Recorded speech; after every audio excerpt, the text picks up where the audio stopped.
welcome back to VAR Espresso, where we move into match day two of each group, and maybe more intrigue than some of the games. Well, one of the games yesterday, the specifically the last game of the night. Good for them to put that 5-0 at the end of the day. Welcome, Daniel, Leo. Hi. Uh, Before that, though, a lot of interesting stuff, including a long weather delay. The weather in Cincinnati was really, really bad. Nasty thunderstorms. You're going to get that in some of these matches here, where you get a delay, and the delay actually uh, added to the intrigue of that match. But good morning, and what was your takeaways from yesterday? Daniel, I will let you start if you want. Ah, merci beaucoup. Okay, yes, well, I mean, to be fair, two of the games went exactly as we predicted, more or less. They were pleasantly surprised how competitive Pachuca and Red Bull Salzburg match was, because as you look at the attendance of only 5,200, the stadium itself was only 26,000, so a small stadium, and yet an attendance of what, 20%.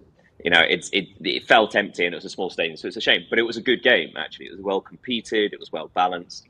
But yeah, the Real Madrid Al Hilal one was really fun, really good, and also a lot more competitive than we anticipated. Yeah, so really good day of football. Really, really fun, interesting watch.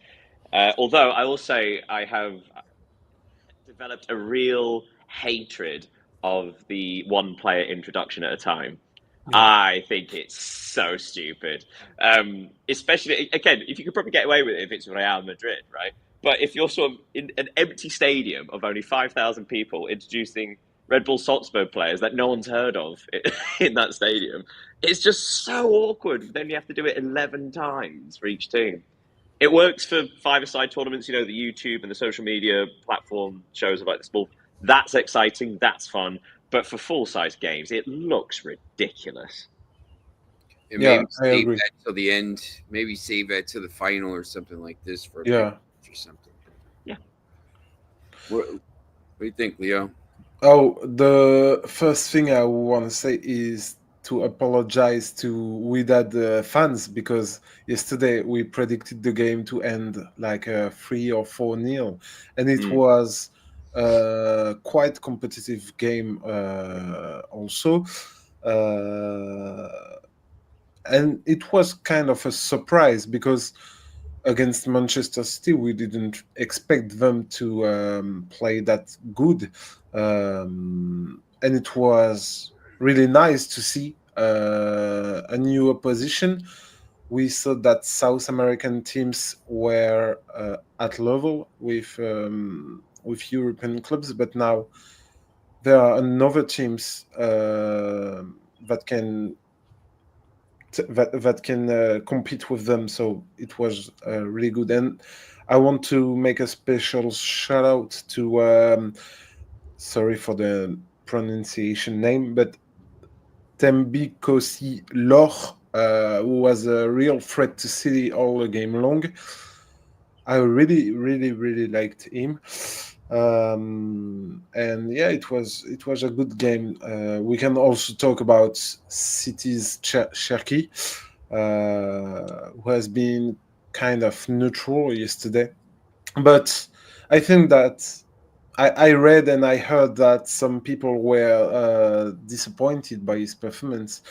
But I think that if it's the case, it's because they have big expectations concerning him. So in a way, it's a good thing for him.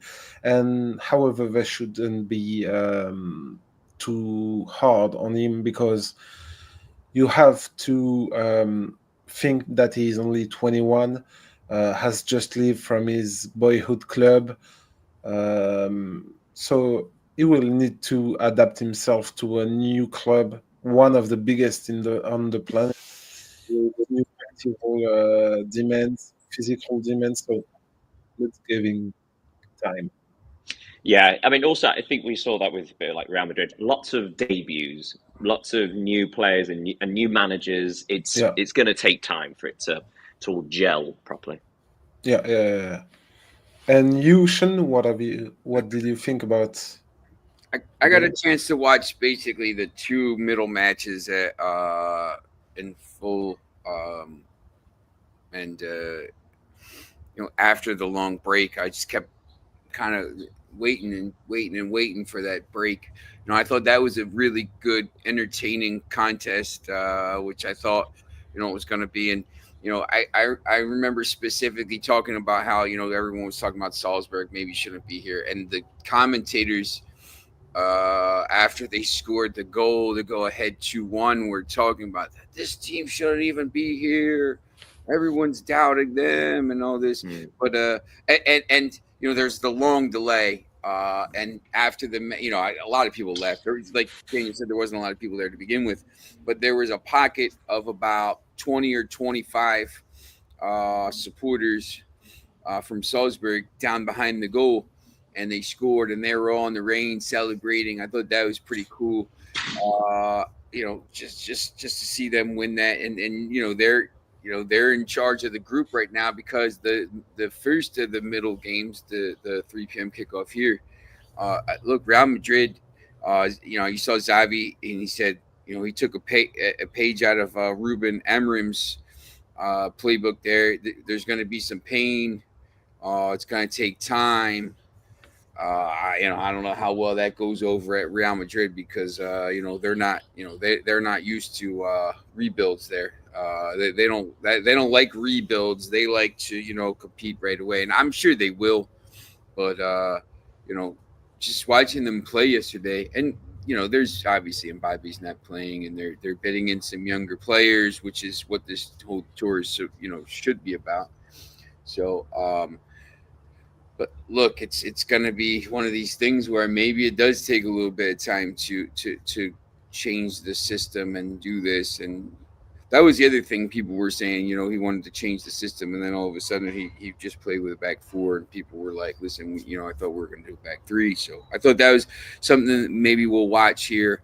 And it's probably nothing if Real Madrid goes on and beats the next two teams in the group and gets to a final, whatever. But it's just to see that, see them struggling a little bit, and like they did at the end of the season.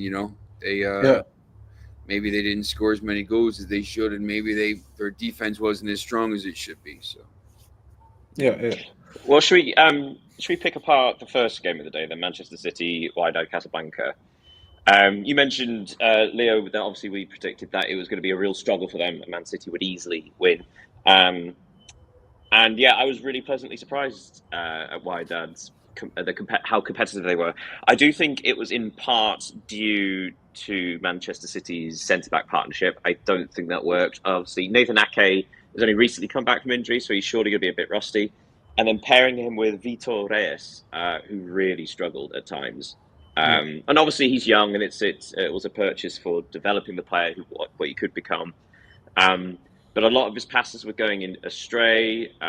He took time to control the ball, and he did make a couple of not basic errors at the back. But for example, like I forgot the pronunciation of Lauch or Lauch or however. But there was that moment Yeah. in the 32nd minute where ball over the top. Vitor Reyes doesn't deal with it. He lets it bounce. He misreads it, and then Lauch is through on goal, and then does everything right. Gets the edge of the penalty area, cuts inside.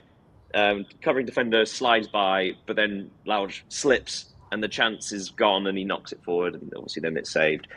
But yeah, that would have been a very interesting moment because that would have been 1-1, and Wydad didn't really offer anything for the first 25 minutes or so, but that was the first real potent counter-attack and actually catching City off guard.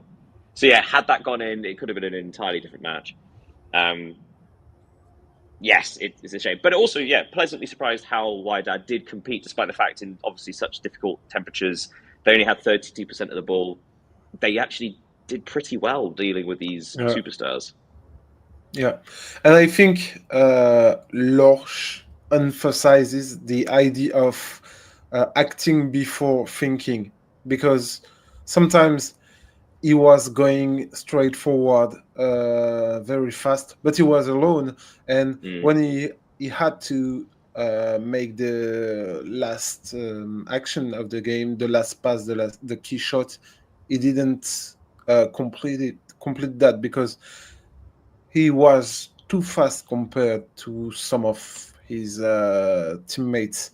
And what was interesting too, it was that Widad, when they attacked on position-based attacked, there were five, sometimes five going forward. So for a team like that against a team like Manchester City, it was pretty ambitious, in my opinion.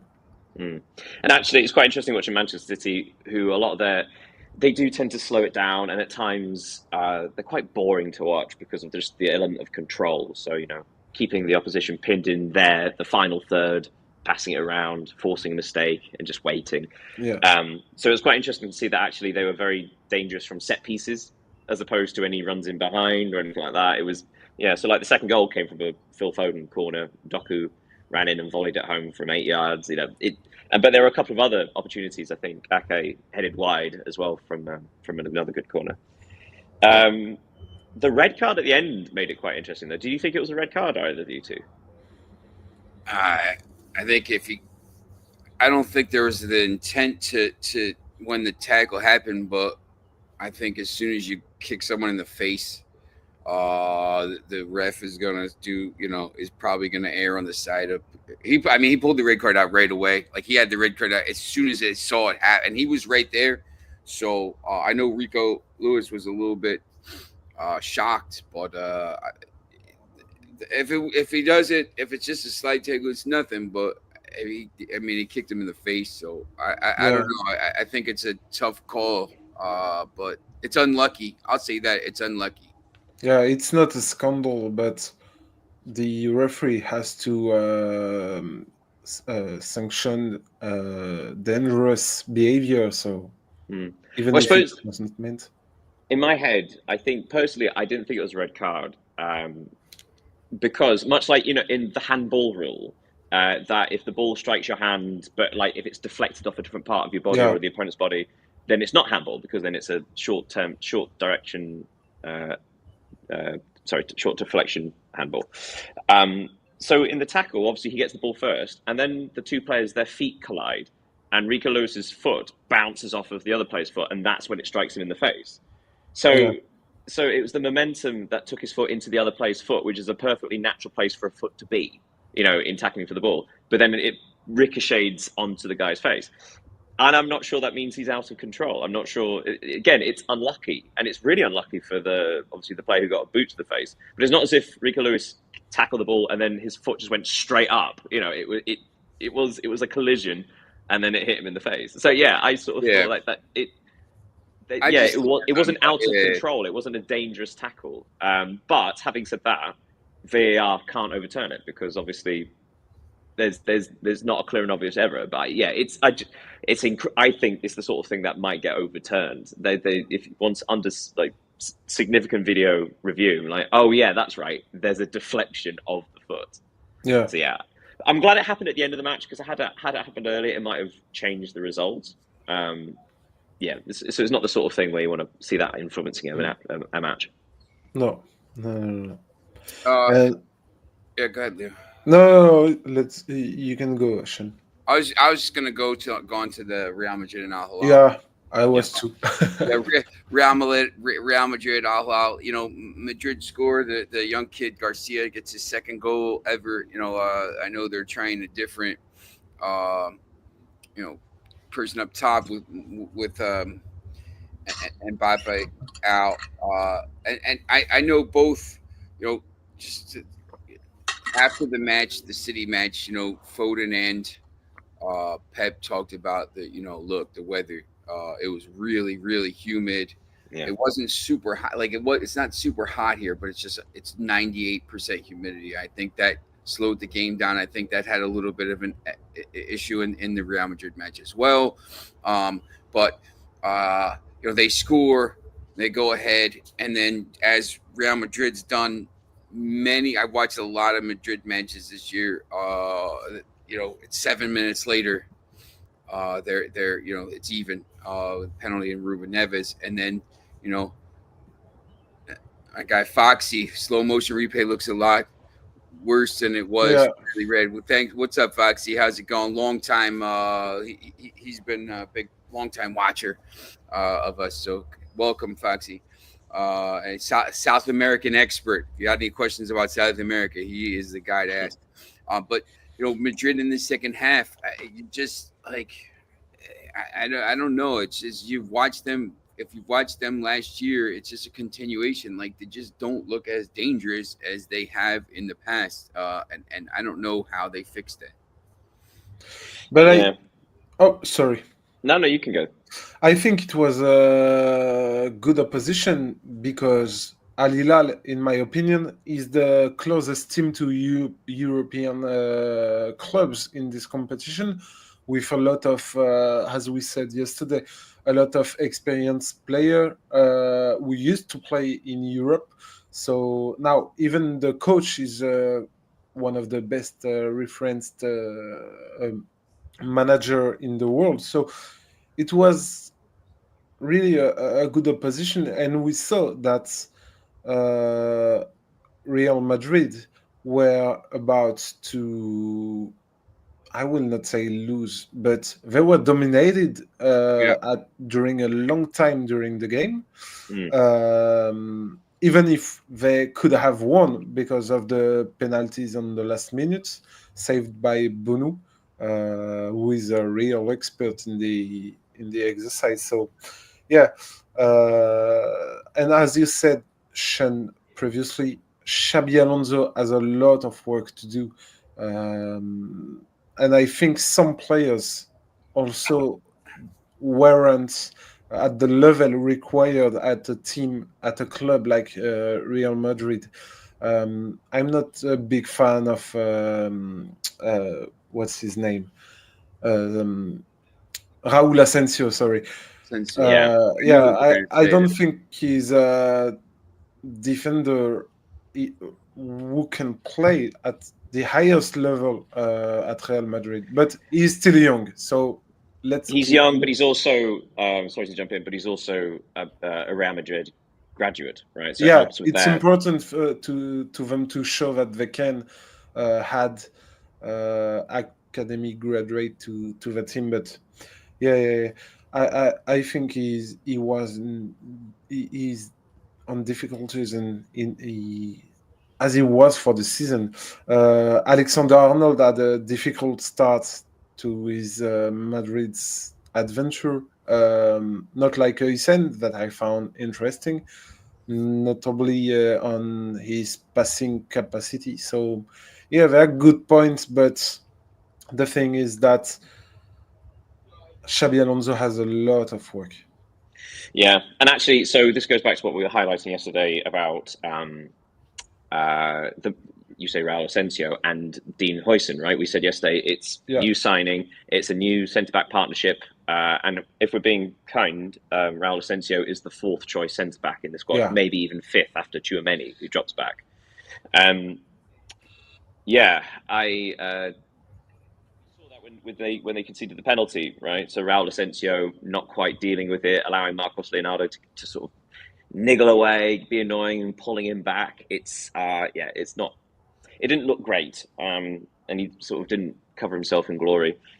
But I mean, again, looking at chances, you're absolutely right about not dominating. Real Madrid, 52% possession to 48%. So Al Hilal were their equals. It's not as if they, one was sitting back and counterattacking. Like, no, they had a complete share of possession. Yeah. Real Madrid definitely had the better chances. Bono made a couple of really good saves. That was an incredible save from Gonzalez. The first minute after the restart, Vinicius Junior crosses from the left. There's a gorgeous volley from Güler from about 10 yards out, which thumps off the crossbar. Really unlucky. But then Al Hilal don't clear, comes back to Vinicius Jr., clips it to the back post, and Gonzalez has to just head it into the back of the net. And Bono, to be fair, it was the header was straight at him more or less, but he managed to sort of claw it up and away. It was really good reaction save. And obviously Bono saving a penalty in the last minute, which seemed that was never a penalty. I'm sorry, but like it was so soft. It'd be one thing if who got hit in the face. I've actually forgotten. Fran Garcia from left back. Yeah. So him sort of charging forwards, and had he been ahead of the defender and got clipped in the face, it would still be soft, but I don't understand it. But the defender was completely in control of it and was shielding it. Yeah, never a penalty for me. So glad Bono saved it, actually. Yeah, I guess we're talking about this game a little bit different if Valverde finishes the penalty, but still, I think it wasn't a great, Real Madrid performance. Salzburg 2-1, Pachuca. Look, I mean, once again, we have to talk about the huge weather delay. I mean, it was there's the goal right before the half. Second half started, huge weather delay, nasty thunderstorms. Once again, you're going to get this in America because of the weather. But after the break, I think the match popped into life. And as Pedro joins us, talk about popping into life. I thought was probably the Real Madrid and Ali was pretty even, but I thought this was maybe the most entertaining match of the day. It was pretty fun to watch. Both teams were going for it. Pachuca's got some pretty good players. If once again, if Rondon takes his chances there. I thought Kennedy played pretty well as well for them. But at the end, Salzburg showed they deserved to be here, and they won the match, and it was a pretty fun match. Yeah, it was really good fun. I think you could probably argue Pachuca should have deserved to get something out of the game. Again, possession was almost 50% even. Pachuca 17 shots to Salzburg's 10. That opening 20-30 minutes, it was really, I think, Leo, you said before we actually came on air, the two very distinct styles, both of them worked as well, which was really entertaining. It wasn't just one team suffocating the other or dominating the other. Both tactics were working against the other as such. So had Pachuca taken one of their early opportunities, there was a good header from Rondon at one point, then maybe this is a different story. But obviously, the goal just before half-time, again, we highlighted yesterday the key players, Oscar Glock. He's such a technically gifted player, and that shot from 20-odd yards was beautiful.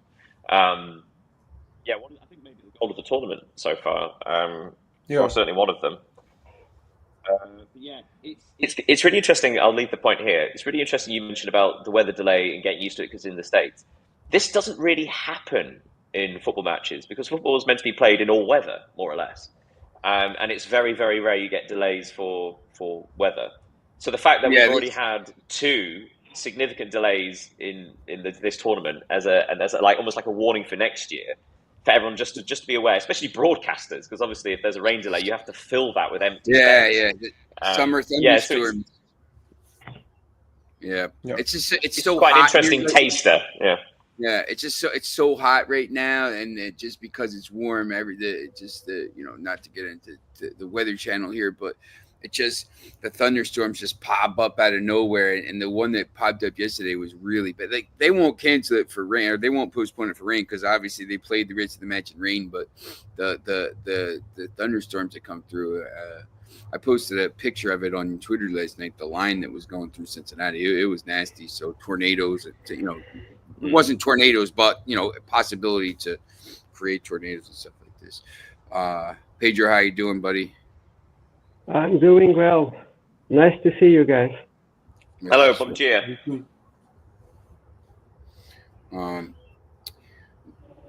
We're talking about the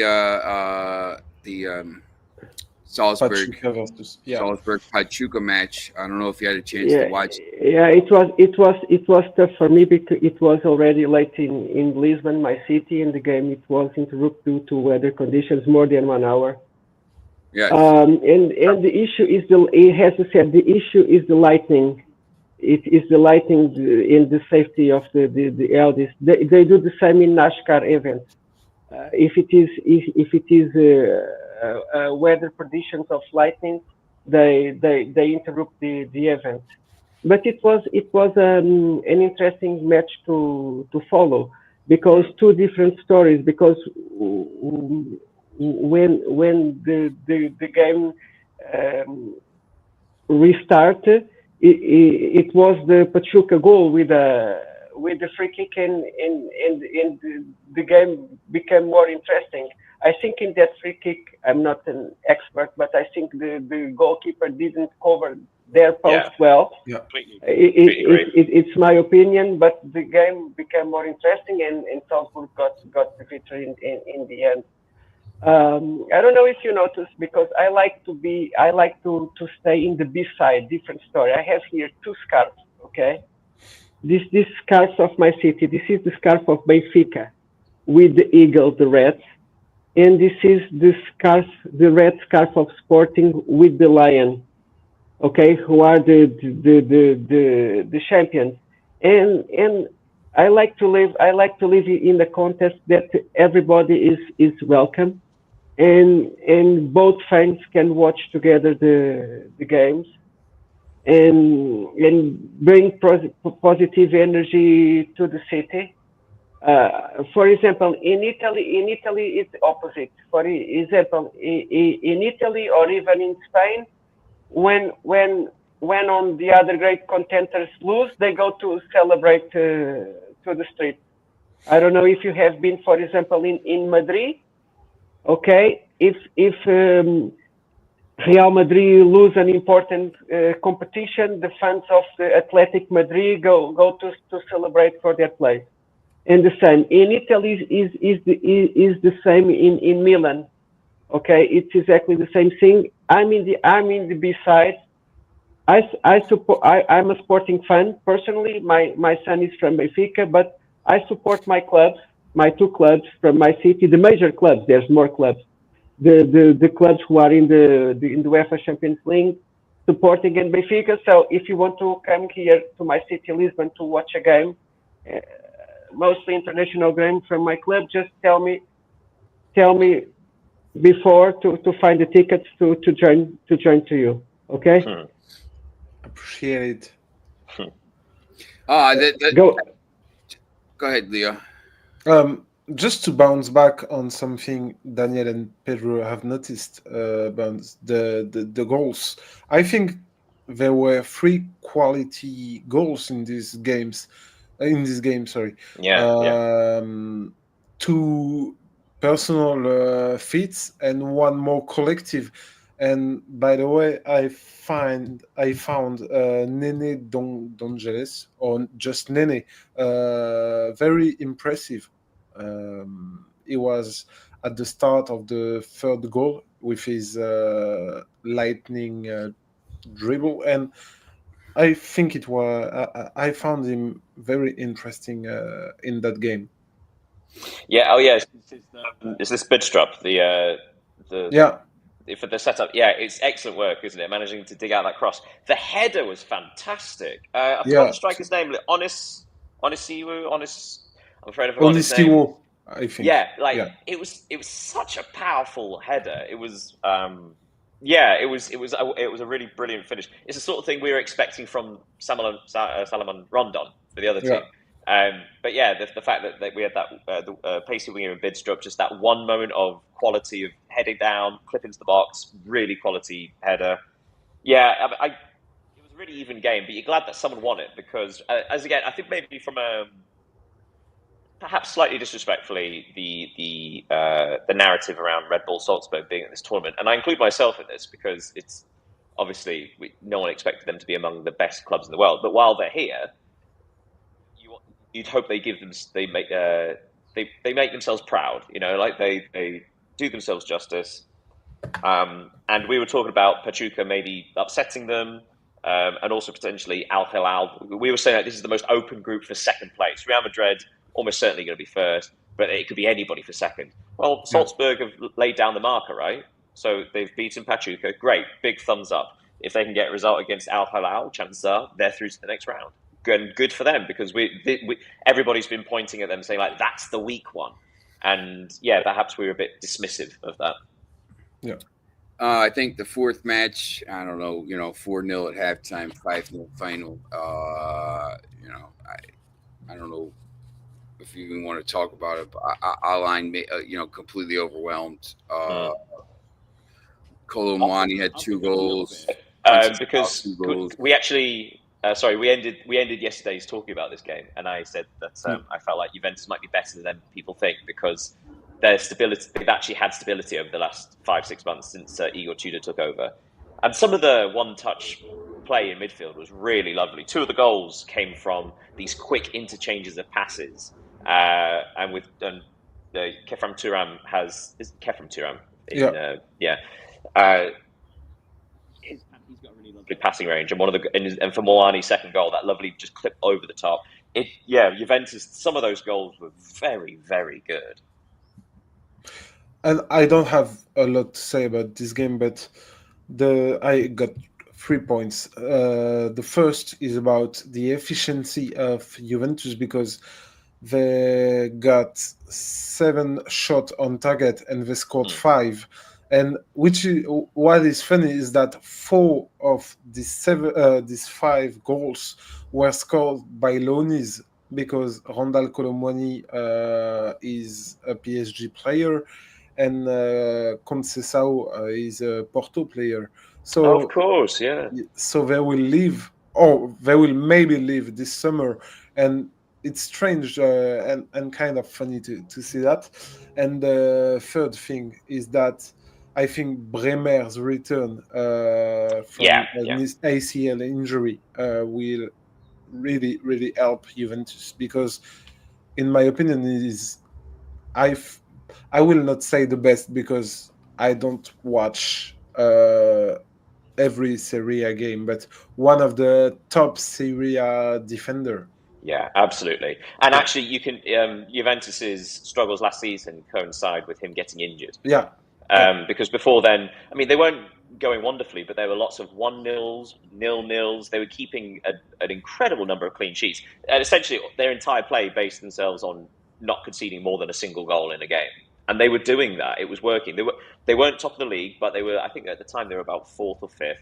And they were just slowly building. But then Bremner got injured, and it all fell apart. So yeah, his return is nothing but good. He is among the world's best defenders. Yeah. I thought maybe for the second part here, we're going to do Foxy. I haven't been in great shape these last months. Haven't recovered since Hernan Crespo left, so the result wasn't too much of a surprise. 100%. When we talk about, we'll look at the match day 2 of 3 for the group stage, groups A and B. Thought maybe we could take everybody could take a match. I figured Pedro would take Inter Miami and Porto, but everyone maybe could take a match and talk about why it's important there. Do you want to? Well, Leo, do you want to take PSG since you'd be the expert on this comparative? Yeah, I can talk about PSG. And I guess, Sean, if you take Seattle Sounders, everyone's got a Everyone's got a home team except me. You want to go with Palmer? You want to go with Palmeiras and all that? You could start with the 12 o'clock match, or the 12 o'clock Eastern. Interesting match, huge match. Well, here's the thing. I think we mentioned this a couple of days ago, but like Group A, the fact that no one has scored, no one has more than a point. So what we've got is almost like a knockout from here. Because if you lose by 3 goals in the next 2 matches, you are out. Your goal difference will be ruinous. So Palmeiras, Al Ahly. I mean, look, currently I'm actually not sure how they've done this, but currently at the top of the table, according to FIFA, is Al Ahly and then Porto, Palmeiras, and then Inter Miami. So it's not alphabetical. I think it actually might be yellow cards, weirdly. But yes, so. Obviously, we all thought Porto would win this group. They were slightly disappointing in the first game, but a lot of European nations have been have been slightly disappointing. Some have squeaked out wins. Some have been held for draws, and that's fine. Sometimes it takes you a while to build into these games, into tournaments.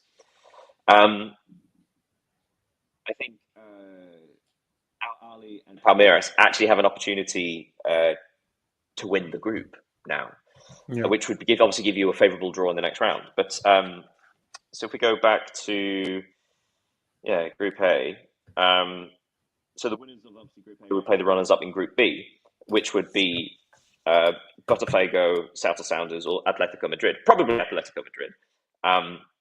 But that's not guaranteed because Botafogo have 3 points, so obviously they can do well. So so Porto in a vulnerable position. Is it Palmeiras and Porto in the first game? Yes, it was Palmeiras. So Palmeiras have already played Porto. They've already played statistically the strongest team in the group. So Palmeiras have this huge opportunity to win the group and progress, and then get an easier draw in the next round, which would be huge.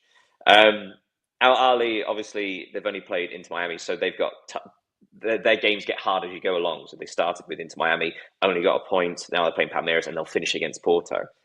So again, Al Ahly, this is their opportunity to get 3 points. So I'm really hoping for opportunity they both have. I think Palmeiras showed a lot of guile, a lot of intelligence in their draw with Porto, and I think they could have won it. They probably should. They think they deserve to win it, to be honest.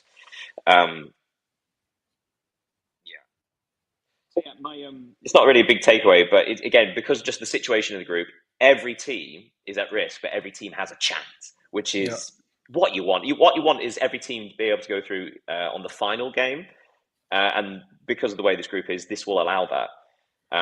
But so Palmeiras and Al Ahly, these are the two teams that have the opportunity to win the group ahead of Porto, and I'm hoping both will attempt to seize that opportunity. My money's on a Palmeiras. They looked really good in the first game, whereas Al Ahly looked into Miami. They didn't cover themselves in glory, although again probably should have won. But really looking forward to that one.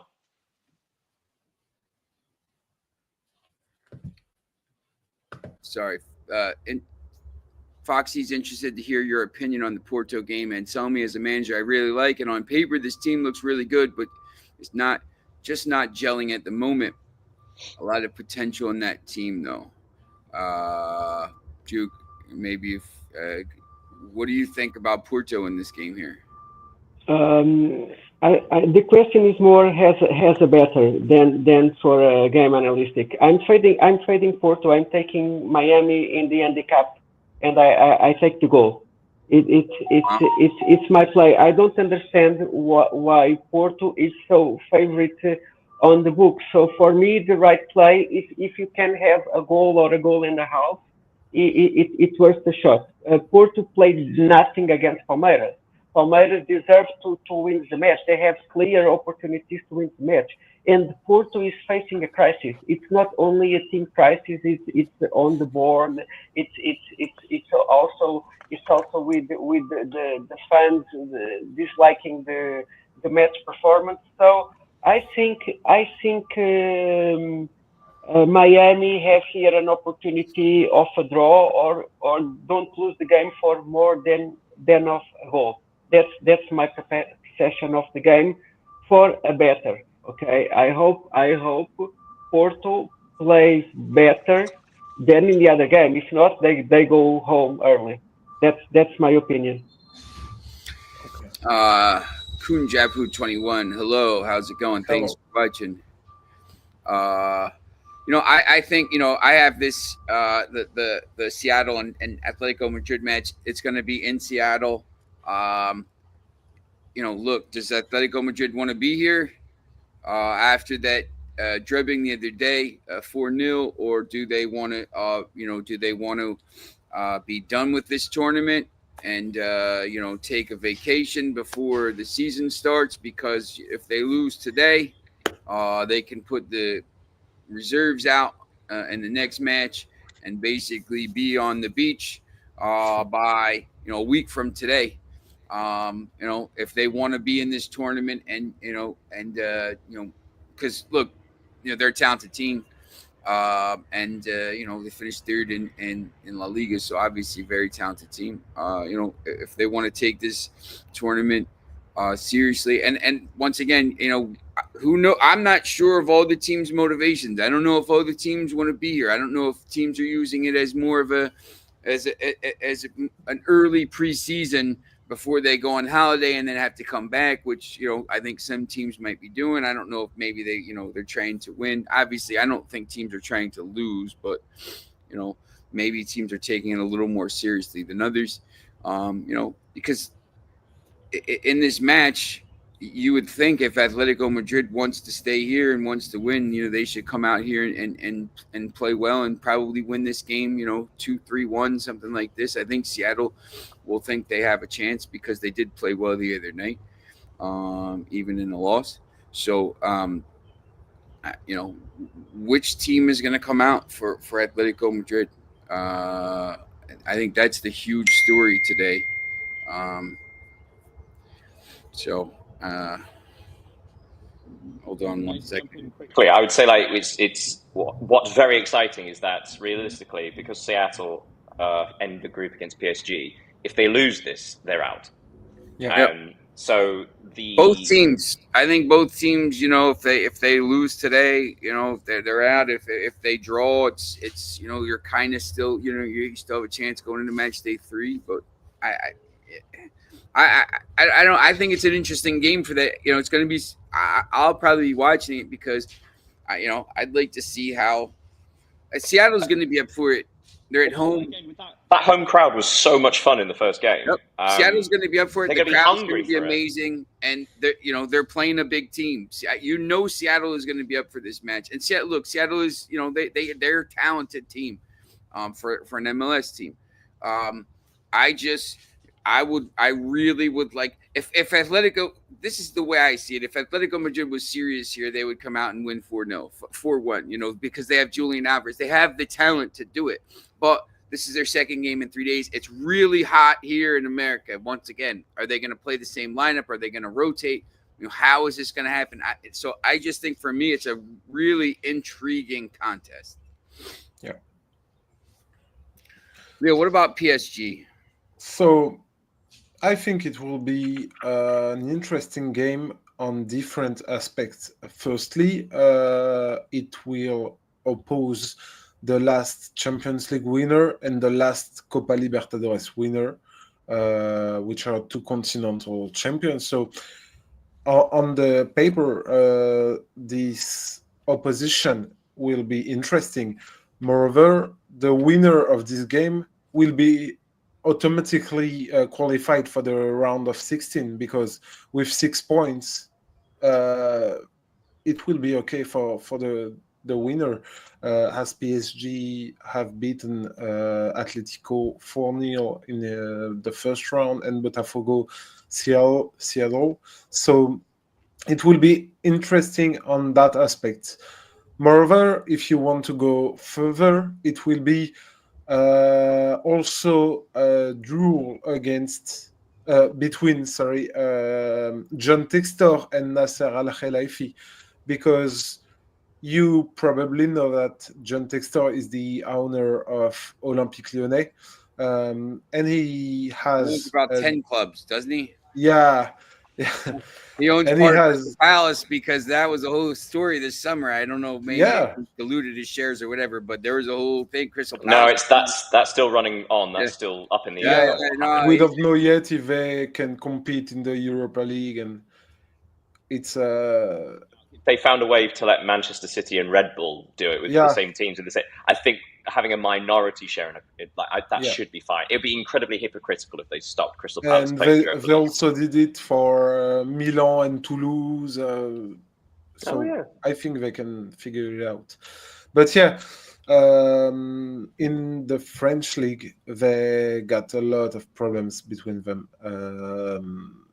I remember that Nasser Al-Khelaifi said that John Textor cannot come to France and act like a cowboy.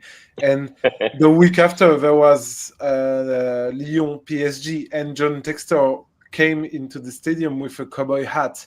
It was it's illustrative of all that heated situation between between them, like it is for the media rights, because France has a big problem concerning TV rights, and John Textor doesn't like how Nasser Al Khelaifi acts, because he thinks he's the major decider of everything, as he's the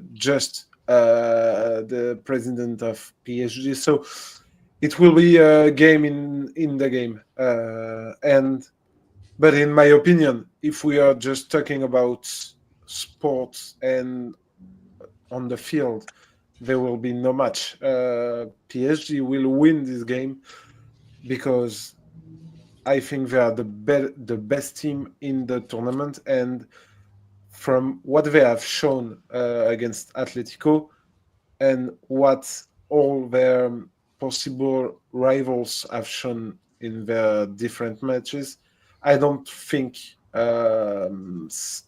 any team can beat them at the moment. Yeah, and actually, you make a really good point about that. Actually, now that we've seen every single team, Yeah, we have the context of why didn't we think PSG? Because we said it a few episodes ago. Why weren't PSG the favourites? And having seen all the teams, they probably are. yeah, It'd be interesting to see what Bayern Munich do against in their next match, because obviously against Auckland City you can't really see it. But it's also considering you think about like the largest clubs in the tournament, how many of them have the same manager or the same core players as they had, like say 3 months ago. So obviously Inter changing management, Real Madrid changing management. So actually, a team like Bayern Munich or PSG having consistency of their core squad as well as their management actually might give them the advantage, because all the players know what they're doing already. Does that make sense? And yeah, even though they played in the Champions League final, they're still fresh because the league was wrapped up in January, so they were rotating throughout the league. Basically the entire 2025 at this point, because they had a 20-point lead. So they're not they're not like Inter, who played down to the end of the season, or not like some of these teams who played down to the end of the season and were playing for had to play Real Madrid, who had to play their players all the way through because they were on trying to win trophies. So and yeah. But then, sorry.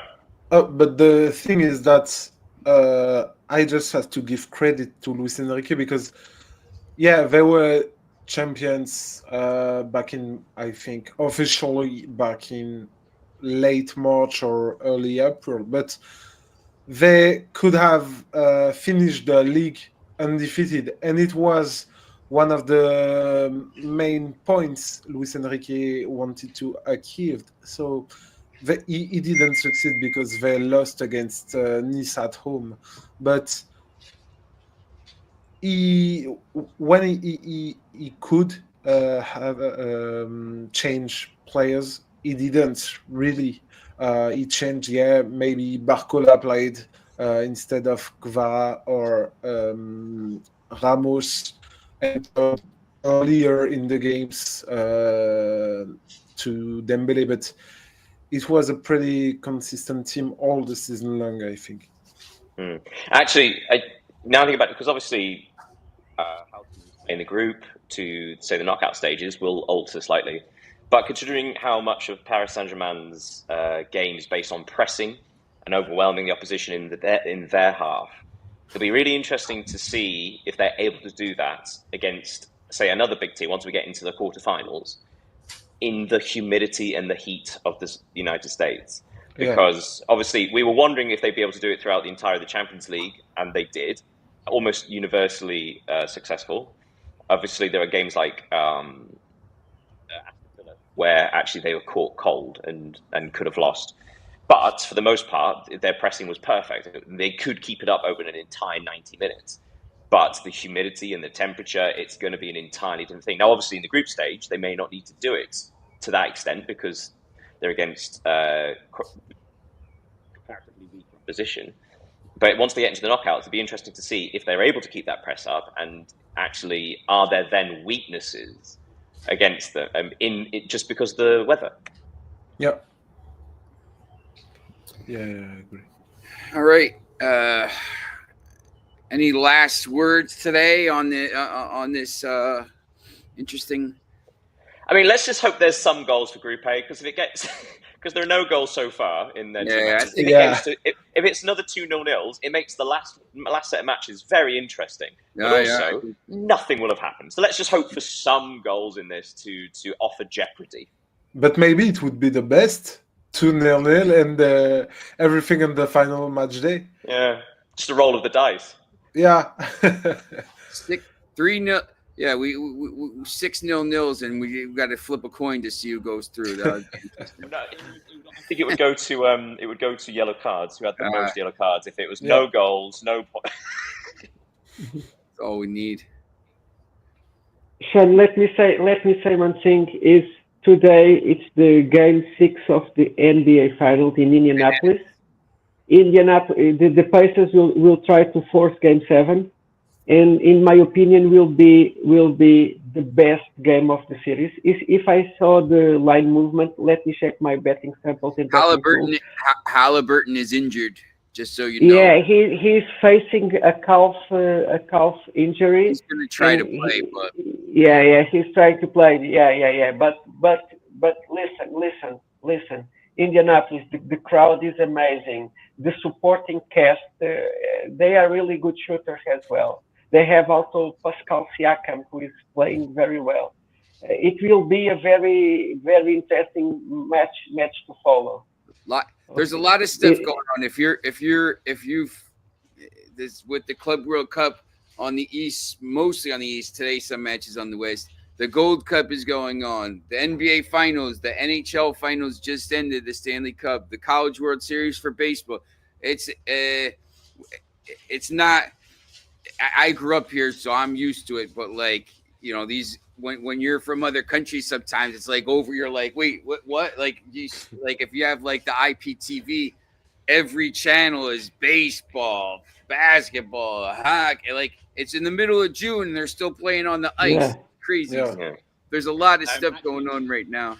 I do have one more thing. I forgot to say it yesterday because the under-21 championship is happening in Europe, but it's also, I believe the under-19 European Championship happening at the same time. Not yesterday. I think the day before.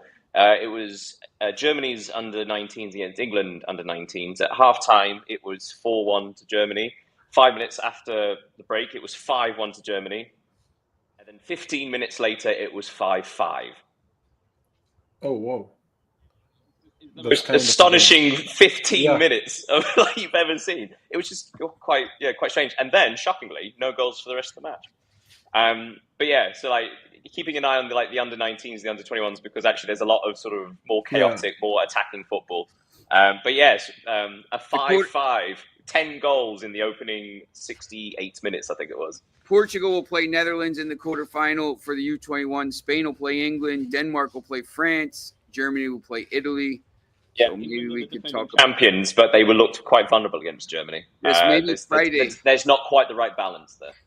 Yes, maybe Friday. Foxy has been watching that as well. I know Foxy knows. Once again, if you have any kind of questions, L Fox on Twitter or X, whatever it's called, he will tell you because the German keeper Konstantin Heid had his shocker. He watches every single match. He's in your. I think he's in your field, Pedro. I'm not positive, but whatever. All right. Yeah. Go ahead. No. I was just saying one thing. In the under-21, Portugal never won the previous 25 editions. Portugal just won finalists in 3 occasions: 94, 2015, and 2021. So Portugal is not favorite at all to win this tournament. All right. Francis. Look, as usual. France is U21, U23, U19, U15. Yeah. There's everything. there's a pipeline of talent, and that's where everybody you see that with PSG right now. All right, so we'll be back tomorrow. Make sure you're tuning back in, and we'll go through this, and then maybe tomorrow at some point. Tomorrow's Friday, I believe, right? I don't even know what date it is anymore. We could possibly look at that U21 tournament, and once again the Premier League schedule release as it came out. As I know Foxy will be looking to see who Newcastle plays. All right. Have a great day, everyone. Have a good day. Okay, take care, guys.